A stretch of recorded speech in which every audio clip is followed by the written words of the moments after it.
નમસ્કાર વિદ્યાર્થી મિત્રો, તમારું હાર્દિક સ્વાગત છે એજ્યુકેશન એન્ડ ગુજરાતી ચેનલ પર. આજનો આપણો વિષય છે ધોરણ 8, વિષય સંસ્કૃત. તેમાં આપણે જોઈએ ચેપ્ટર નંબર 9, તેમનું નામ છે ભાષા સજ્જતા. પ્રશ્ન પહેલું છે ઉચ્ચારણ કરવું અને લખવું, સ્વમૂલ્યાંકન છે. ભદ્રમ નૃપઃ ઉત્તુંગ ભવિષ્યતિ, ચંચલ અને શંકર.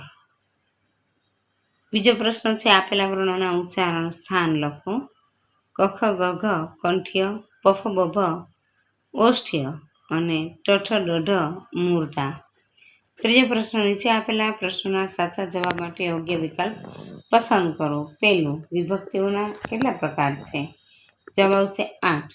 બીજું, કખ ગઘ વર્ણોનું ઉચ્ચાર સ્થાન કયું છે? કંઠ્ય. ત્રીજું, પફ બભ વર્ણોનું ઉચ્ચાર સ્થાન કયું છે? ઓષ્ઠ્ય.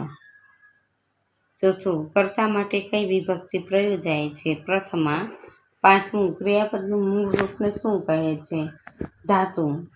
છઠ્ઠું, ક્રિયા જેના વડે થઈ હોય તેના માટે કઈ વિભક્તિ વપરાય છે? બી ચતુર્થી. અને સાતમું, નીચે આપેલ કયું ઉદાહરણ તૃતીય વિભક્તિ માટે લાગુ પડે? ડી ગજેન. ચોથો પ્રશ્ન છે ખાલી જગ્યા પૂરવું.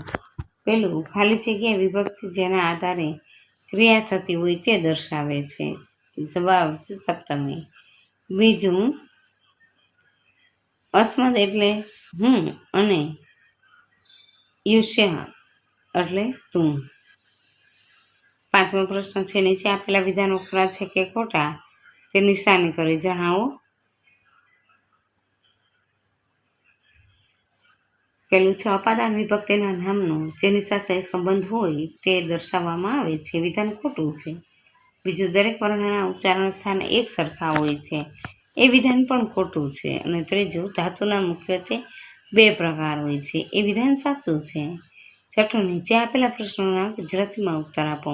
પેલું, સ્વર કોને કહેવાય? કે જે વર્ણનું ઉચ્ચારણ સ્વતંત્ર રીતે થઈ શકે તેને સ્વર કહેવામાં આવે છે. સ્વર કેટલા છે? ક્યાં ક્યાં? સ્વર 13 છે. અ આ ઈ ઉ ઋ ઋ ઋ એ ઐ ઉ અને ઔ. ત્રીજું, વ્યંજન કોને કહે છે? તે કેટલા છે? કે જે વર્ણનો ઉચ્ચાર સ્વરની મદદથી થઈ શકે તેને વ્યંજન કહે છે અને તે 33 છે. ચોથું, વાક્યમાં નામપદને ક્રિયાપદની સાથે સંબંધોથી જોડવાનું કામ કોણ કરે છે? વાક્યમાં નામપદને ક્રિયાપદની સાથે વિવિધ સંબંધોથી જોડવાનું કામ વિભક્તિ કરે. પાંચમો પ્રશ્ન, રામઃ શબ્દના ષષ્ઠી વિભક્તિના રૂપ આપો. રામસ્ય, રામયો અને રામણામ. છઠ્ઠું, સર્વનામ કોને કહેવામાં આવે? નામ કે સંજ્ઞાને બદલે વપરાતા શબ્દને સર્વનામ કહે છે. સાતમું, ક્રિયાપદ કોને કહે છે? ઉદાહરણ આપો. જે પદ ક્રિયા થતી દર્શાવે તેને ક્રિયાપદ કહે છે. ઉદાહરણ તરીકે રમવું. આઠમું, ગુજરાતીમાં કેટલા પુરુષ છે? ક્યાં ક્યાં? ગુજરાતીમાં 3 પુરુષ, પહેલો, બીજો અને ત્રીજો. નવમું, સંસ્કૃતમાં કેટલા અને ક્યાં ક્યાં પુરુષો છે? સંસ્કૃતમાં મુખ્ય 3 પુરુષ છે, ઉત્તમ, મધ્ય અને અન્ય પુરુષ. 10મું, સંસ્કૃતમાં વચન કેટલા છે? ક્યાં ક્યાં? સંસ્કૃતમાં 3 વચન છે, એકવચન, દ્વિવચન અને બહુવચન. 11મું, ધાતુ કોને કહેવામાં આવે છે? ઉદાહરણ આપો.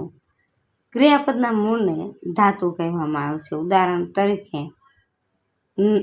નમતી ક્રિયાપદનું મૂળ રૂપ અર્થાત ધાતુ નમ છે.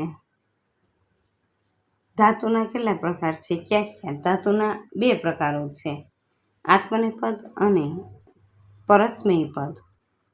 13મું, સંસ્કૃતમાં ધાતુના ગણ કોને કહે? વિસ્તૃત માહિતી આપો. ગણ એટલે કે જૂથ. સંસ્કૃતમાં ક્રિયાપદના મૂળ રૂપને ધાતુ કહે છે. દાખલા તરીકે નમામિ, નમસી અને નમતી આ ત્રણેય ક્રિયાપદોનું મૂળ રૂપ નમ છે. સંસ્કૃતમાં ધાતુઓના 10 ગણ અથવા વર્ગ પાડવામાં આવે છે અને દરેક ગણનો ખાસ પ્રત્યય હોય છે જેને વિકરણ પ્રત્યય કહે છે, જેનાથી જે તે ગણના ધાતુ અન્ય ગણના ધાતુથી જુદા પાડી શકાય.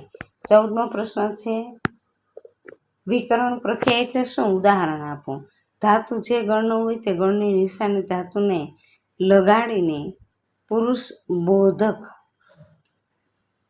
પ્રત્યયો લગાડવાથી ક્રિયાપદનું રૂપ બને છે. આવી ગણની નિશાનીઓને વિકરણ પ્રત્યય કહે છે. ઉદાહરણ તરીકે પહેલા ગણનો વિકરણ પ્રત્યય અ છે અને 4 ગણનો વિકરણ પ્રત્યય ય છે.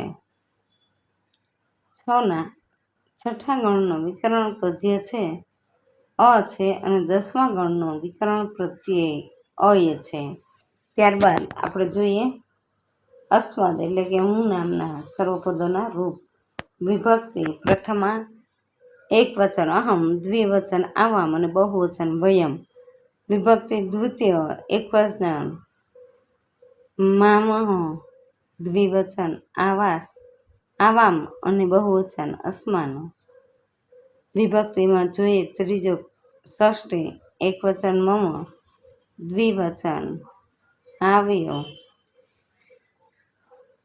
અને બહુવચન અસ્માકમ.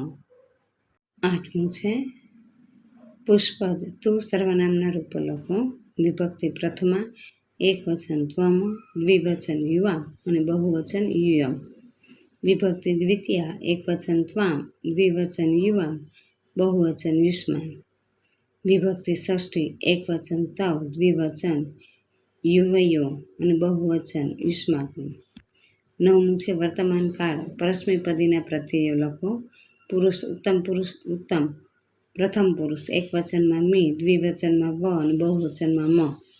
મધ્યમ દ્વિતીય પુરુષ એકવચન સી, દ્વિવચન થ અને બહુવચન થ. પુરુષમાં અન્ય ત્રીજો પુરુષ એકવચન તી, દ્વિવચન ત અને બહુવચન અંતિ. 10મો પ્રશ્ન છે વર્તમાન કાળ પરસ્મૈપદી કોષ્ટક પ્રમાણે ચલ એટલે પહેલો ગણ ચાલવું, ધાતુના રૂપો બનાવવું અને લખવું. પ્રથમ પુરુષ ઉત્તમ પ્રથમ પુરુષ એકવચન ચલામી, દ્વિવચન ચાલાવહ અને બહુવચન ચલામ. મધ્યમ દ્વિતીય પુરુષ એકવચન ચલસી, દ્વિવચન ચલથ અને બહુવચન ચલથ. અન્ય ત્રીજો પુરુષ એકવચન ચલતી, દ્વિવચન ચલતઃ અને બહુવચન ચલંતી. 11મો પ્રશ્ન છે નીચે આપેલા વાક્યમાંથી નામપદ અને ક્રિયાપદ શોધો. એમાં આપેલું નામપદ અને બીજું ક્રિયાપદ લખવાનું છે.